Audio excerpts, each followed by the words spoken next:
senhoras, senhores, confrades, confreiras, amigos, sejam todos muito bem-vindos à Sociedade Espírita Renovação. Nós hoje marcamos um dos dias em que comemoramos os 40 anos da nossa casa. Então, quando nós definimos uma palestra marco, nós temos como, por exemplo, a de hoje, que é uma das palestras marco. No mês de setembro, todas as quartas-feiras, teremos uma palestra contemplando o marco dos 40 anos da nossa casa. Convido a todos para fazer a prece inicial. Peço que me acompanhem. Senhor Deus, nosso Pai, Jesus Cristo, nosso Mestre, nosso amigo, agradecemos a oportunidade bendita de aqui podermos estar. Te pedimos a companhia dos amigos espirituais, dos mentores espirituais desta casa e desta atividade, para que sejamos intuídos, para que sejamos conduzidos verdadeiramente, porque sabemos que é a equipe espiritual que comanda as atividades da casa. Pedimos as bênçãos de amor à nossa palestrante, para que a mensagem que precise ser oferecida a encarnados e desencarnados aconteça a contento. Te pedimos, Senhor, que nos ilumines e irradies luz, paz, harmonia, união entre todos nós. Que assim seja.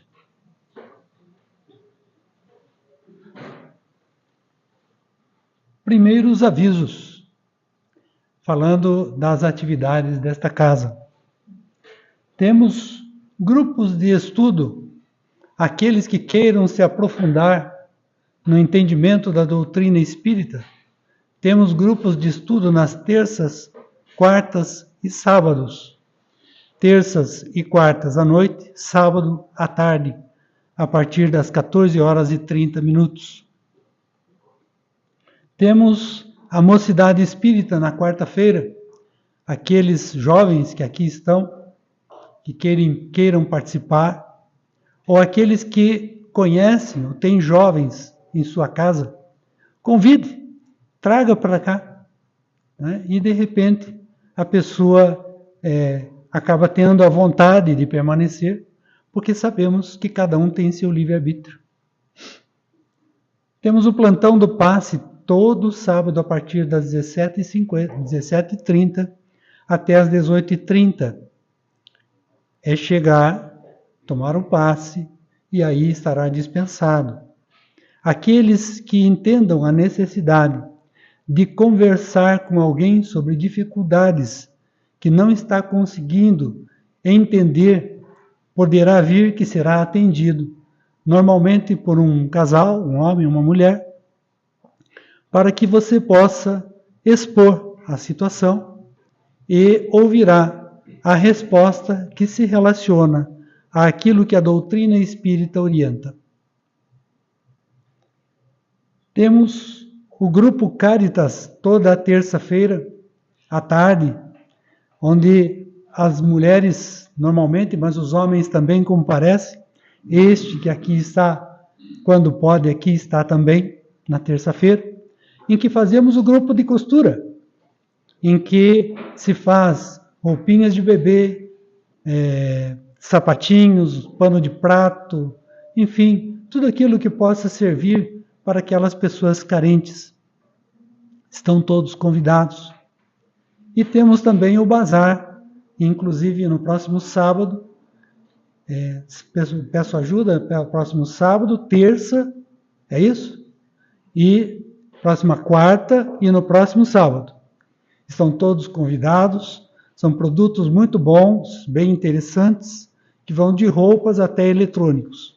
Então, fiquem à vontade para nos visitar e conhecer.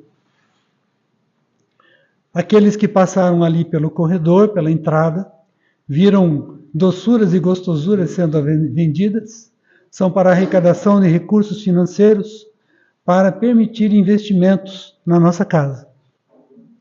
Muito bem. Então vamos apresentar Cláudia Rojas, trabalhadora do Centro Espírita Ildefonso Correia, em Curitiba, Paraná. Multiplicadora da área de mediunidade da URI Metropolitana Oeste. Coordenadora da área de estudos do Espiritismo da Federação Espírita do Paraná. Coordenadora da área de estudo do Espiritismo da Comissão Regional Sul da Federação Espírita Brasileira. Profissionalmente é advogada. Proferirá a palestra Que entre vós haja compreensão e amor. Está com a palavra.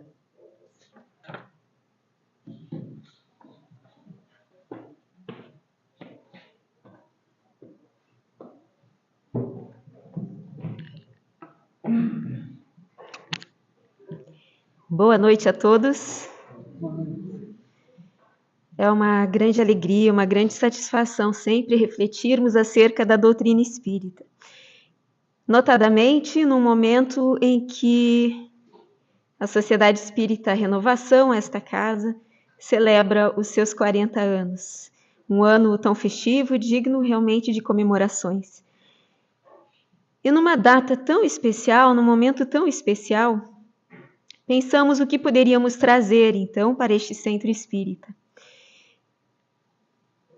Diretrizes, talvez, para a continuidade do trabalho, já que a Sociedade Espírita Renovação, para uma renovação de ânimo, para mais um período, para mais 40 e assim renovando-se. Mas quem melhor para nos dar diretrizes do que Allan Kardec, não é mesmo?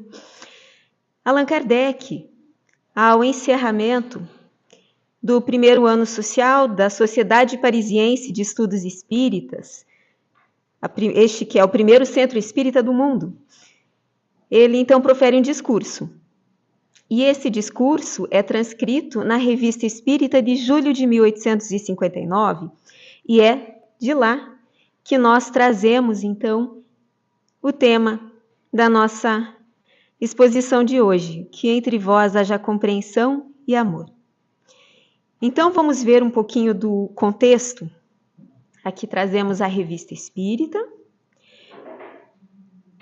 Então, a Revista Espírita de julho de 1859, discurso de encerramento do ano social da Sociedade Parisiense de Estudos Espíritas, já que ela tinha sido inaugurada 1º de abril de 1858. Então, em 1859, por ocasião do encerramento do seu ano social, Allan Kardec faz um discurso, e esse discurso é inserido na Revista Espírita. Haja vista que as diretrizes que Allan Kardec ali dirige para a Sociedade Parisiense de Estudos Espíritas é válida para os demais agrupamentos. Então, ele publica na Revista Espírita. E vamos ver, então, como é válida até os nossos dias de hoje, essas diretrizes para todos nós. Ele começa esse discurso referindo que, em razão, ele que era o presidente da Sociedade Parisiense, havia sido escolhido presidente por todos os seus associados da SPEE, né, Sociedade Parisiense de Estudos Espíritas, disse que já tinha bem se desincumbido dessa tarefa, tinha, de todo modo, dado toda a sua contribuição, todo o seu devotamento, e ele entendia, então, que já era a hora de ser escolhido um outro presidente para a sociedade. Então, ele inicia o seu discurso trazendo isto. O motivo da minha determinação, justifica ele, está na multiplicidade de meus trabalhos, que aumentam diariamente pela extensão de minhas relações, considerando-se que, além daqueles que conheceis, preparo outros mais consideráveis, que exigem longos e laboriosos estudos, e, por certo, não absorverão menos de 10 anos. É curioso aqui, inclusive, na edição da Federação Espírita Brasileira é inserida uma nota, porque, de fato, ele teve mais 10 anos a partir dessa data, já que sabemos que ele desencarnou em março de 1869. Como ele tinha tudo já muito bem planejado e organizado, né? Tantas vezes tive de tomar a palavra, lamentando que os membros eminentemente esclarecidos que possuímos nos privassem de suas luzes, porque ele ali ainda apresenta um alerta, que eles se viam tanto quanto sozinho na definição da condução da Sociedade Parisiense de Estudos Espíritas, embora ela tivesse pessoas que pudessem colaborar, mas aqui ele diz que lamentava que muitas vezes ele pediu para que esses membros também auxiliassem mais, estivessem mais à frente e se viu privado das luzes desses companheiros. Claro que isso foi somente na Sociedade Parisiense de Estudos Espíritas, em 1859, não é?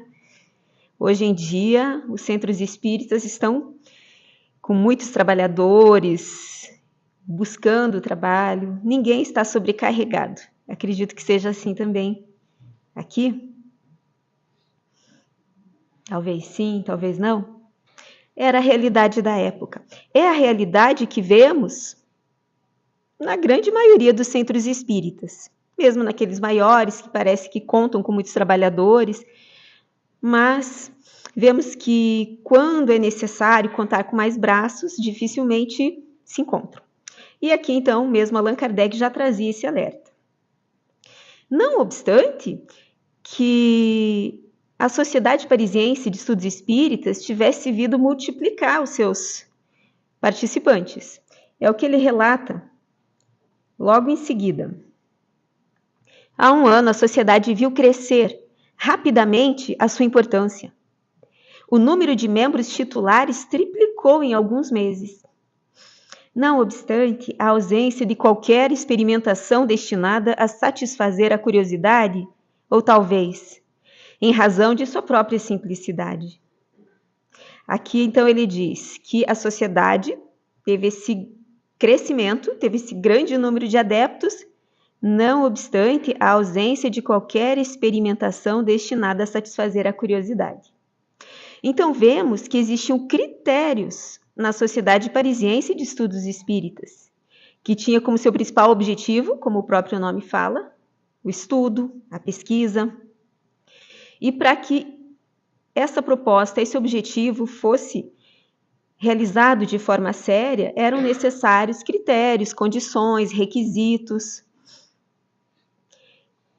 Embora existissem muitos curiosos, muitas pessoas interessadas nos fenômenos, lembramos das mesas girantes, e ele diz aqui que, muito embora não existisse essa prática no sentido de atrair as pessoas, eles não adotavam isso a título de vamos angariar mais adeptos.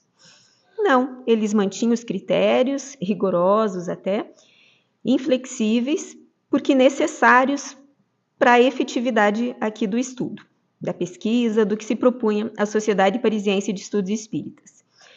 Então, embora não flexibilizassem, ainda assim havia esse crescimento de adeptos. Se nem todos saem convencidos, o que seria exigir o impossível, as pessoas sérias, as que não vêm com a ideia pré-concebida de denegrir, levam da seriedade de vossos trabalhos uma impressão que as predispõe a aprofundar essas questões.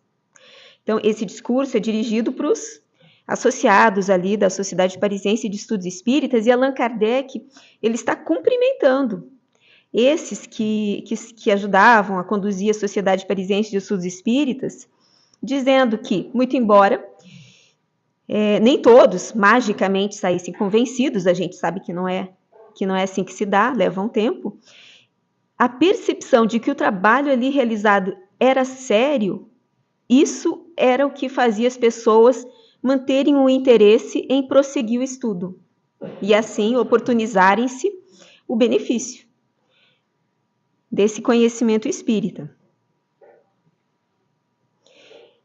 E aqui vemos ainda em várias passagens desse mesmo discurso, que a gente não trouxe na sua integralidade, ele é bem extenso, mas trouxemos então algumas passagens de destaque que consideramos oportuno. Aqui, por exemplo, ele fala, então, desses requisitos, esses critérios, e esses critérios, esses requisitos inflexíveis não foram o que impediu aqueles que tinham interesse sério de se instruírem, de ali permanecerem.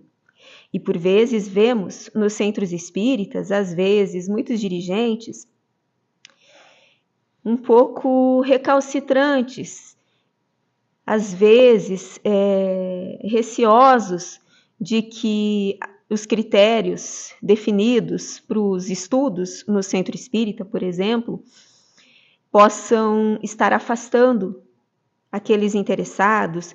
Às vezes vemos alguns cogitarem, vamos flexibilizar, vamos trazer aqui temáticas que talvez nem espíritas sejam, porque afinal assim atrai mais pessoas, atrai quantidade.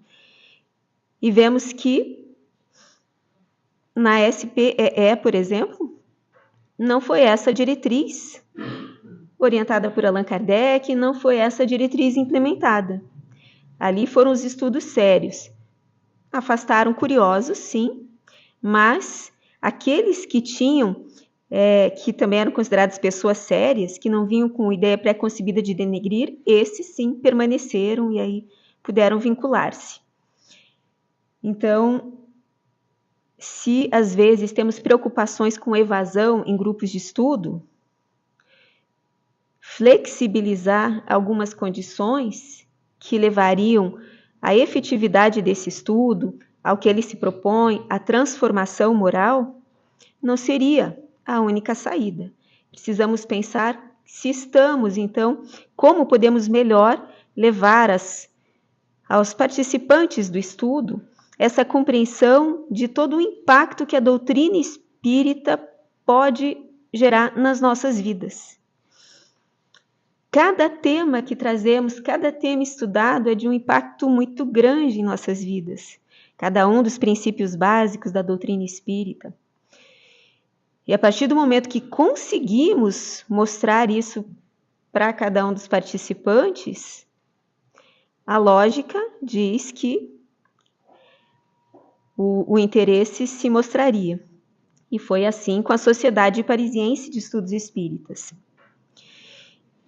E Allan Kardec ainda continua cumprimentando por essa condução na Sociedade Parisiense de Estudos Espíritas. Aliás, não temos senão que aplaudir as restrições que fizemos à admissão de ouvintes estranhos, assim evitando uma multidão de curiosos e inoportunos. A medida pela qual limitastes essa admissão a determinadas sessões, reservando as demais apenas para os membros da sociedade, teve como resultado conceder-vos mais liberdade nos estudos, que poderiam ser dificultados pela presença de pessoas ainda não iniciadas, e cuja simpatia não estivesse assegurada.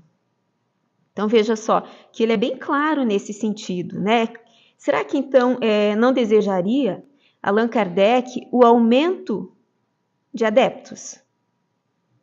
É claro que é um desejo natural possibilitar que esta doutrina consoladora chegue ao maior número de corações possível, mas não ao custo de apenas um aparente estudo, porque aí não levaria aos benefícios que a doutrina espírita de fato propõe. Então, às vezes, nos ficamos um pouco entristecidos quando vemos algumas iniciativas não terem aquele impulso que desejávamos, mas buscando nos remeter às causas, precisamos ver se de fato é algo que podemos melhorar, algo que estamos, de repente, conduzindo, que precisa de algum ajuste, mas com cuidados quanto aos critérios necessários à efetividade da proposta de um centro espírita, que é a divulgação da doutrina espírita.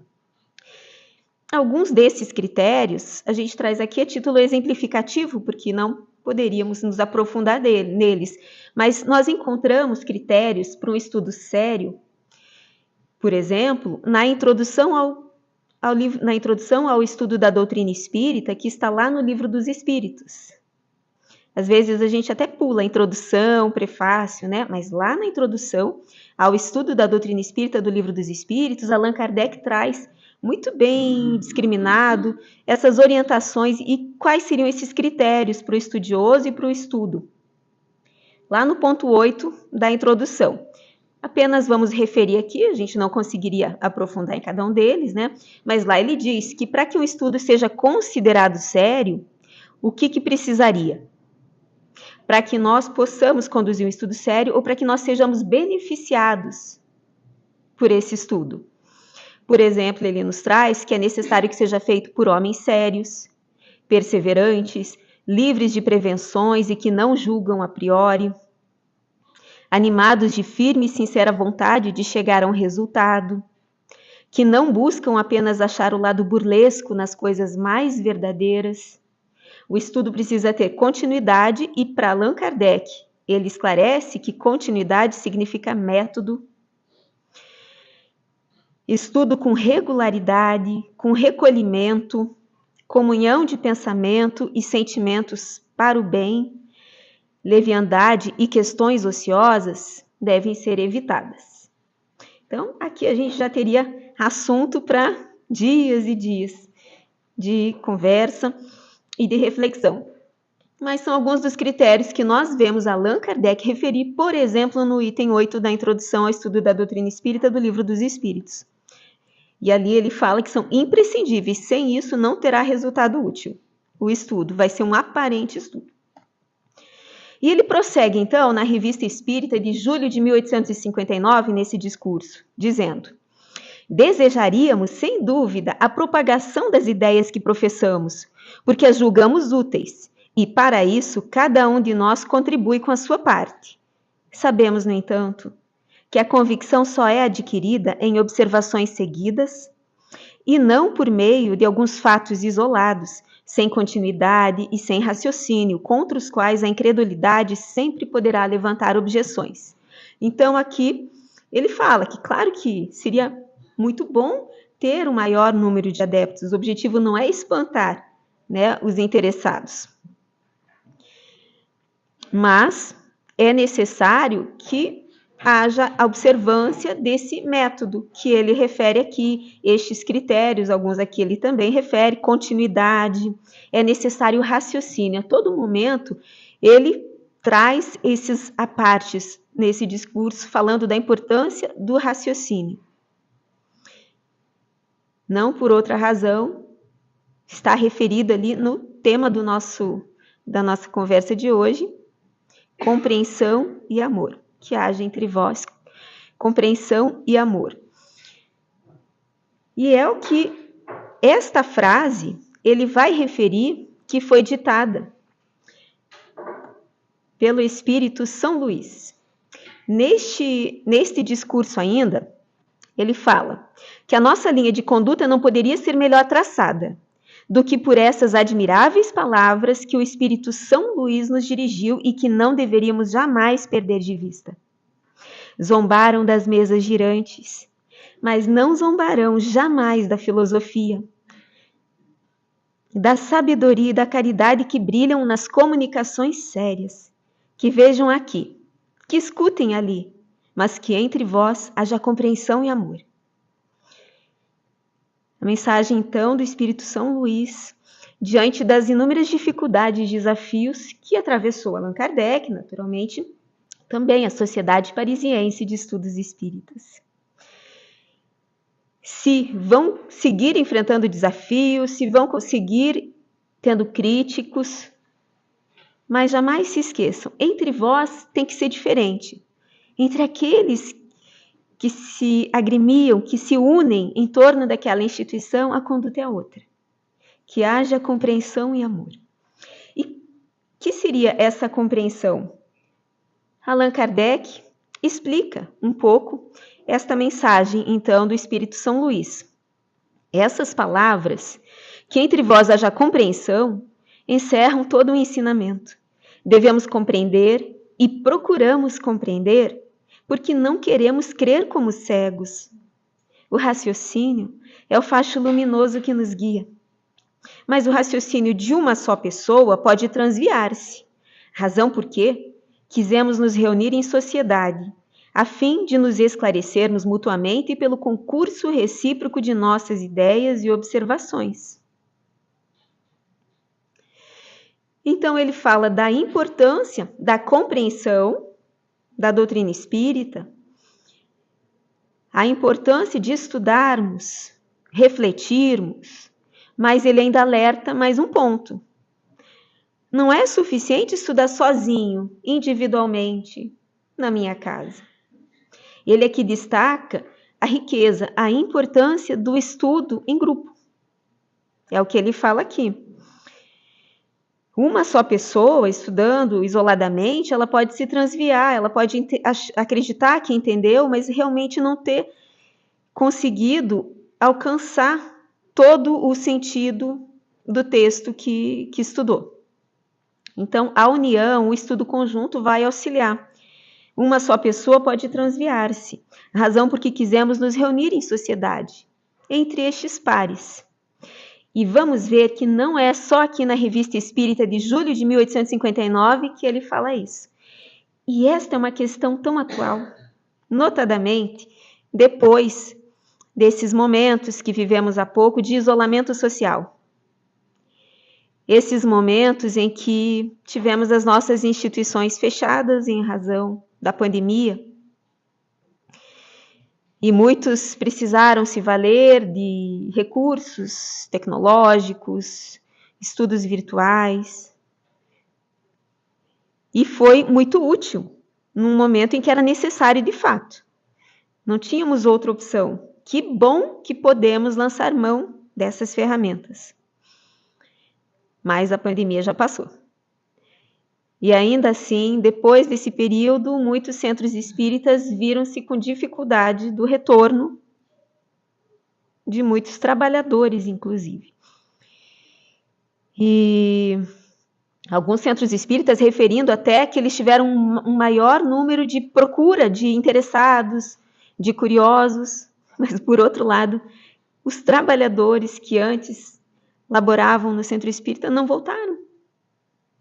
Que sério, né? Porque alguns justificando dificuldades, e de fato sabemos que muitos atravessaram dificuldades severas, como toda a sociedade, né? Das mais diferentes ordens. Mas outros relatam, não, vou continuar estudando de casa, é mais confortável, não preciso me deslocar, evito o trânsito. Alguns têm motivos justificados, às vezes é uma doença, uma idade mais avançada que dificulta sair de casa, mas apenas por um aparente comodismo seria justificativa. Allan Kardec já enfrentou essas questões e ele relata isso na Revista Espírita agora de dezembro de 1868. Por ocasião da sessão anual comemorativa do Dia dos Mortos, a 1º de novembro de 1868, ele então profere um discurso. E neste discurso, que é publicado então na revista de dezembro de 1868, nós vemos que já no frontispício, ao início desse discurso, ele transcreve uma passagem evangélica. Justamente Jesus dizendo: onde quer que se encontrem 2 ou 3 pessoas reunidas em meu nome, aí estarei com elas. Então Jesus já nos trazia, já nos falava da importância de estarmos reunidos, de não nos isolarmos. E Allan Kardec, também já recebendo questionamentos, por que não podemos estudar isoladamente, em casa? Para que precisa de uma instituição? Afinal, não seria melhor aplicado esses recursos, ao invés de se manter uma instituição destinada ao estudo, não seria melhor que cada um estudasse sozinho e esse recurso fosse aplicado, por exemplo, para alguma instituição, lar de idosos, de pessoas sem ter onde morar? E vamos ver então o que Kardec diz. Mas por que nos reunimos? Mas por que nos reunirmos? Não podemos fazer em particular o que cada um de nós propõe fazer em comum? Eram os questionamentos que ele recebia. Qual a utilidade de assim nos reunirmos num dia determinado? E aí vem a resposta. Jesus nos indica pelas palavras que referimos acima. Esta utilidade está no resultado produzido pela comunhão de pensamentos, que se estabelece entre pessoas reunidas com o mesmo objetivo. a comunhão de pensamentos. Se relembrarmos os slides ali anteriores, quando a gente mencionou alguns dos critérios que extraímos lá da introdução ao estudo da doutrina espírita do Livro dos Espíritos, comunhão de pensamentos, homogeneidade de pensamentos, era um dos critérios. Para uma reunião séria, para um estudo com utilidade. E aqui ele destaca que essa comunhão de pensamentos é possível, então, nessa reunião. E ele segue dizendo, o pensamento, justificando, né, essa comunhão de pensamentos e essa força que ela traz. O pensamento é o atributo característico do ser espiritual. É ele que distingue o espírito da matéria. A vontade é o pensamento chegado a um certo grau de energia. É o pensamento transformado em força motriz. É pela vontade que o espírito imprime aos membros e ao corpo movimentos num determinado sentido. Mas, se tem a força de agir sobre os órgãos materiais, quanto maior não deve ser essa força sobre os elementos fluídicos que nos rodeiam? Quantos benefícios podemos aurir desse momento de reunião, desde que tenhamos efetivamente comunhão de pensamentos? Porque podemos também estar reunidos, mas cada qual emanando um pensamento totalmente distinto em outros lugares, ou até contrários à doutrina, contrários à caridade. E aí não teríamos comunhão de pensamentos.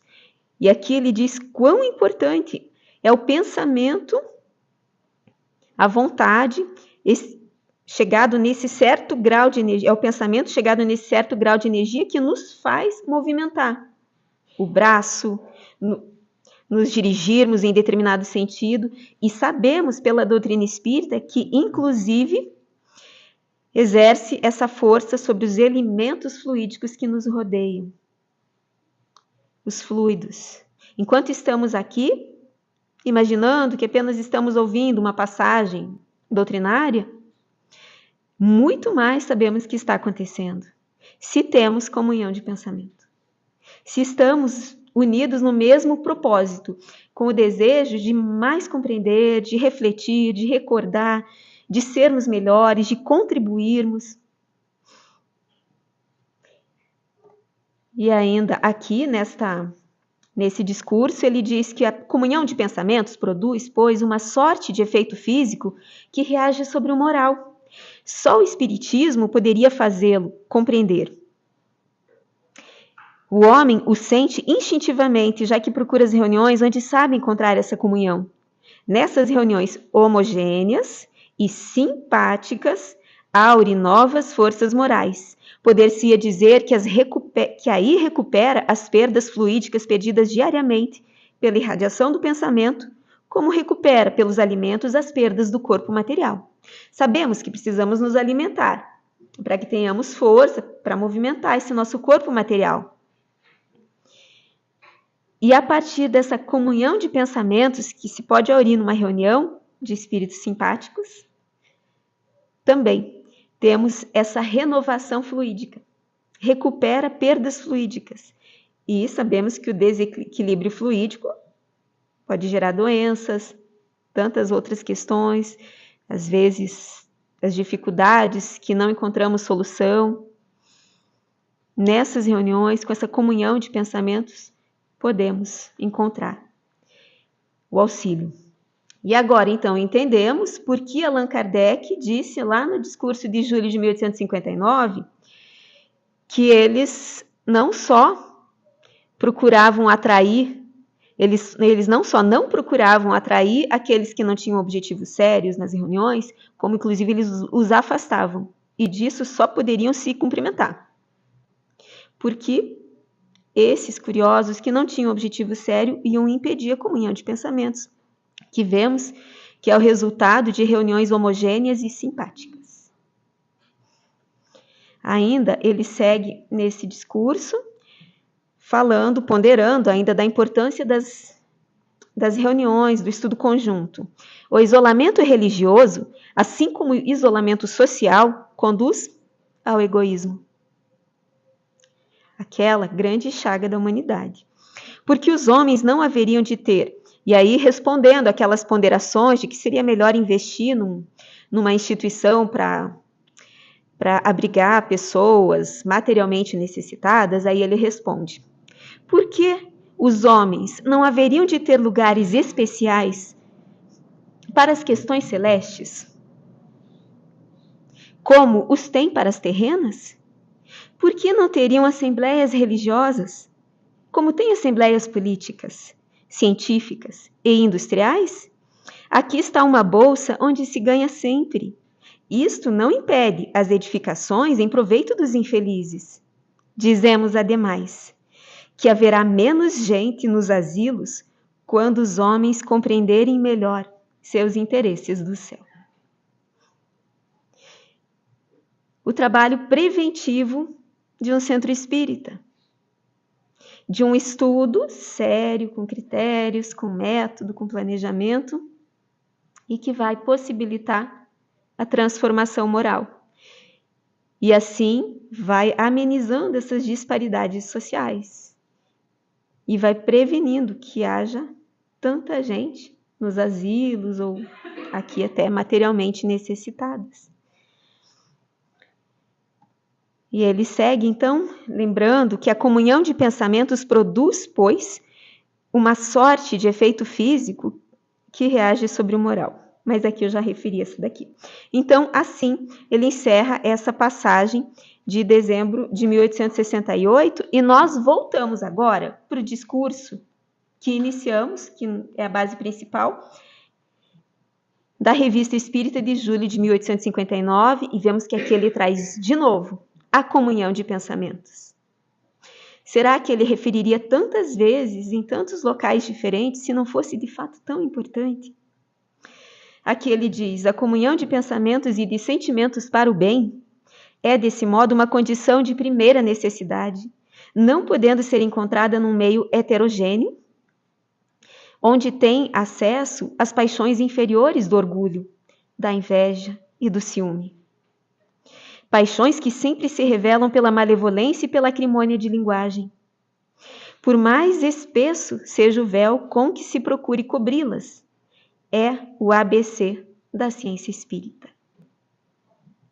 Então ele fala, de novo, dessa importância de comunhão de sentimentos e que não é suficiente a gente, de repente, fazer uma carinha angelical, né? Aquela carinha de paisagem, fazendo de conta que a gente está concordando com tudo, mas intimamente, ou em pensamento, a gente não está naquele sentido.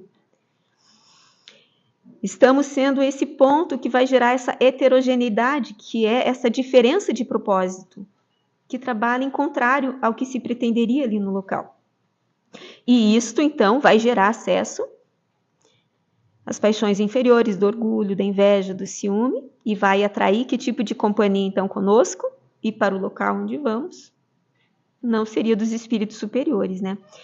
Mas então, se ele refere tanto a essa importância da comunhão de pensamentos, será que isso significa que ninguém pode levantar nenhum pensamento diferente do que eventualmente esteja sendo exposto numa reunião? Seja de estudo, seja uma reunião administrativa no centro espírita? Será que é isso que significa comunhão de pensamentos? Ninguém pode trazer algum ponto em debate? De repente alguém expõe num sentido e o outro diz: não, eu penso que parece que pode ser um pouco diferente disso que você está trazendo. Será que então está vedado? Isso feriria a comunhão de pensamentos? Não. Vemos que Allan Kardec, inclusive na Revista Espírita de novembro de 1858, trata especificamente desse assunto no artigo intitulado Polêmica Espírita. Porque já, naturalmente, ele enfrentava detratores, críticos e diversos tipos de polêmica. E aqui ele esclarece que, para algumas polêmicas, o silêncio é a melhor resposta. É o que ele diz. Acreditamos que o silêncio, em certos casos, é a melhor resposta. Aliás, há um gênero de polêmica do qual tomamos por norma nos abstermos. É aquela que pode degenerar em personalismo. Quando se atacam pessoas. Não somente ela nos repugna, como nos tomaria um tempo que podemos empregar mais utilmente. Porque esse tipo de polêmica estéril ele nos desvia do foco. Ele, na verdade, nos distrai, e também pode ser uma estratégia de espíritos inferiores que não nos querem ver desenvolvendo, nem desenvolvendo as atividades propostas. Então, nos distraem com polêmicas. Precisamos ter cuidado, muitas delas, então, não merecem mais do que o silêncio. Até porque, se aceitamos, se entramos por esse caminho desse tipo de polêmica, ora, se uma vez engajado nesse caminho, difícil seria dele sair. Nos enredaríamos cada vez mais. Razão porque preferimos nele não entrar, com o que o Espiritismo só tem a ganhar em dignidade. Até agora só temos que aplaudir a nossa moderação, da qual não nos desviaremos e jamais daremos satisfação aos amantes do escândalo. Essa postura de Allan Kardec era um dos pontos que acabavam fazendo as pessoas, mesmo aquelas que tinham resistências à doutrina espírita, permanecerem na Sociedade Parisiense de Estudos Espíritas. Porque é uma postura tão digna, tão isenta de personalismo, que cativava, que mostrava a seriedade da proposta e do trabalho. E ele continua. Também trouxemos só alguns trechos, né? Notemos ainda que, entre os críticos, há muitas pessoas que falam sem conhecimento de causa. Para lhes responder, seria necessário recomeçar incessantemente as mais elementares explicações e repetir aquilo que já escrevemos, providência que julgamos inútil. Dentre esses, aqueles que falam sem conhecimento de causa. Já o mesmo não acontece com os que estudaram e nem tudo compreenderam, com os que querem seriamente esclarecer-se e com os que levantam objeções de boa fé. E com conhecimento de causa, se debruçam, estudam e levantam objeções. Nesse terreno, aceitamos a controvérsia, sem nos gabarmos de resolver todas as dificuldades, o que seria muita presunção de nossa parte, a humildade de Allan Kardec.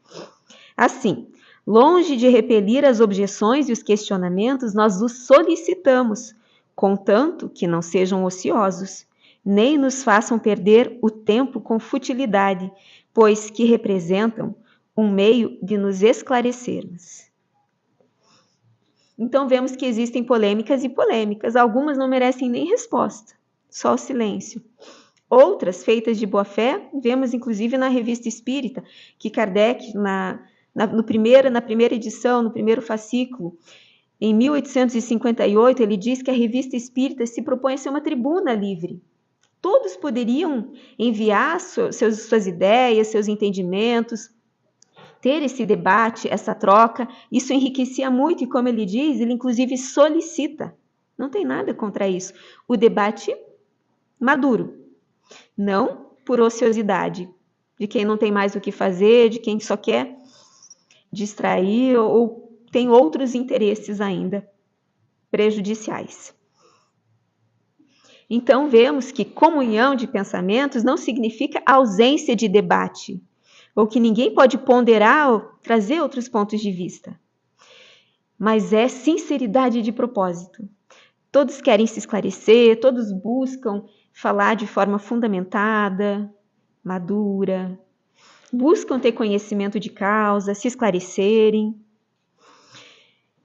Esse seria um debate proveitoso, e vemos que a Revista Espírita foi farta nesse tipo de debate ali. Allan Kardec dizia que tinha recebido cartas no sentido, e daí ele publicava a resposta, até de alguns críticos, ele publica a carta inteira, desde que ele mantenha a urbanidade, né? Depois que deixam de se colocar numa linha de urbanidade e dignidade, então ele já não dá sequência. Ele responde, mas ele não perde o prumo. Na Revista Espírita, de junho de 1862, ele volta a falar da importância dessa comunhão de pensamentos, dessa homogeneidade de pensamentos, e destaca a importância dela. Nosso mais caro desejo é o de ver reinarem a união e a harmonia entre os grupos e sociedades que se formam de todos os lados. Eis porque consideramos sempre um dever ajudar com conselhos de nossa experiência os que julgarem um dever aproveitá-los. Também não é para qualquer um, né? A pessoa precisa ter a consciência do bom proveito que ela pode fazer dessas orientações. No momento, nós nos limitamos a dizer: sem homogeneidade, não há união simpática entre os membros. Não há relações afetuosas. Sem união, não há estabilidade. Sem estabilidade, não há calma. Sem calma, não há trabalhos sérios. De onde concluímos que a homogeneidade é o princípio vital de toda a sociedade ou reunião espírita. De todo o trabalho que se pretenda sério no centro espírita, de todas as atividades desenvolvidas, a importância da homogeneidade. Voltando à Revista Espírita de julho de 1859, ele volta a trazer aquela menção do Espírito São Luís que apresentamos como tema dessa exposição de hoje. De mais a mais, temos um meio infalível para não temer nenhuma rivalidade. Porque ali nesse discurso ele relata que ouviu dizer que estavam surgindo instituições que queriam rivalizar e suplantar, inclusive, a Sociedade Parisiense de Estudos Espíritas. E ele diz, mas não faz sentido. Se isso for verdade, só esse objetivo que essa instituição tivesse já mostraria que ela não está bem amparada e não está em companhia de bons espíritos. E, por outro lado, a gente quer mais é que todos cresçam juntos. E aí ele diz, de mais a mais, temos um meio infalível para não temer nenhuma rivalidade. É São Luís que nos oferece. Que entre vós haja compreensão e amor, disse-nos ele. Trabalhemos, pois, para nos compreendermos. Lutemos com os outros, mas lutemos com caridade e abnegação. Que o amor do próximo esteja inscrito em nossa bandeira e seja a nossa divisa.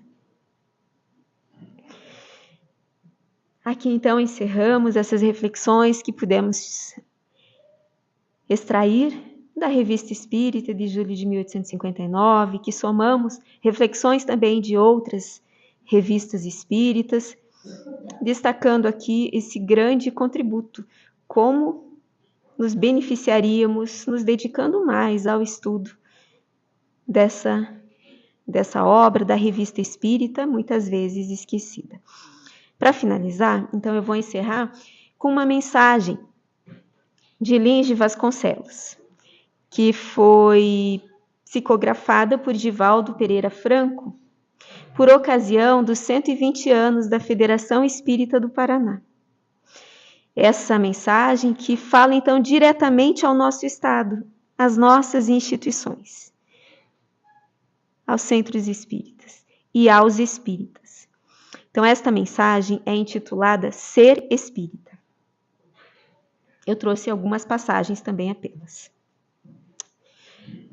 Ante as perspectivas das lutas e sofrimentos que se organizam na psicosfera terrestre, as bênçãos do Espiritismo constituem forças morais e recursos outros espirituais para o inevitável enfrentamento que se aproxima.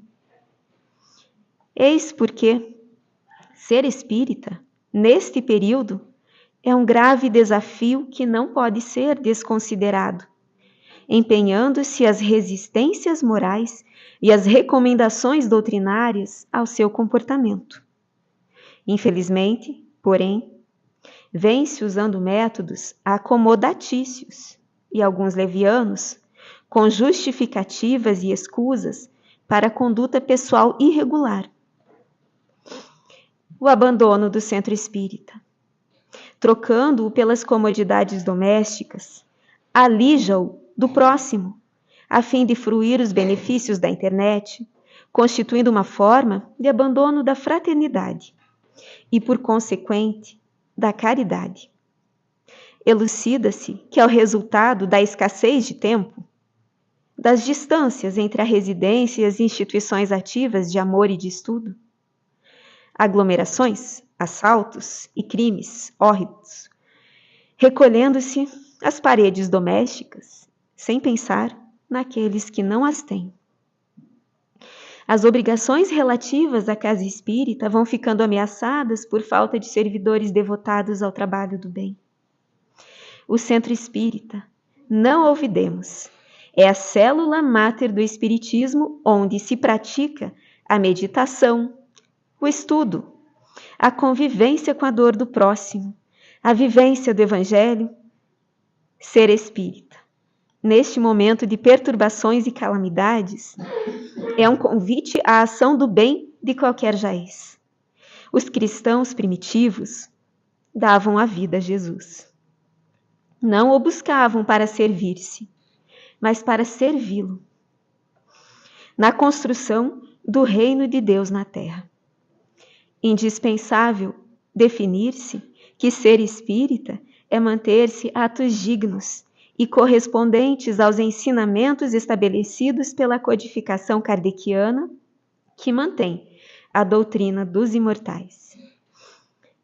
Ser espírita, neste momento de perturbações e calamidades, é um convite à ação do bem de qualquer jaez. Os cristãos primitivos davam a vida por Jesus. Não nos está sendo solicitada agora a vida, mas só o nosso contributo, ao mesmo tempo em que nos servimos desta doutrina consoladora, também dar-nos o nosso contributo, buscando auxiliar para que ela continue levando o consolo a mais corações, também necessitados. Esta é a mensagem, então, de Lins de Vasconcelos, psicografada pelo médium Divaldo Pereira Franco, na sessão de 16 de maio de 2022, no Centro Espírita Caminho da Redenção, em Salvador, Bahia. Mensagem especialmente dedicada à Federação Espírita do Paraná pelos seus 120 anos, em 24 de agosto de 2022.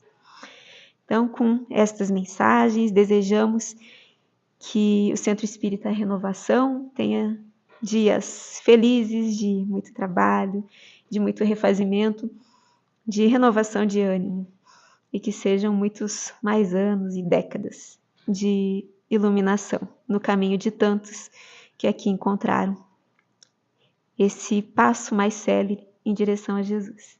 Nosso agradecimento a todos. Boa noite.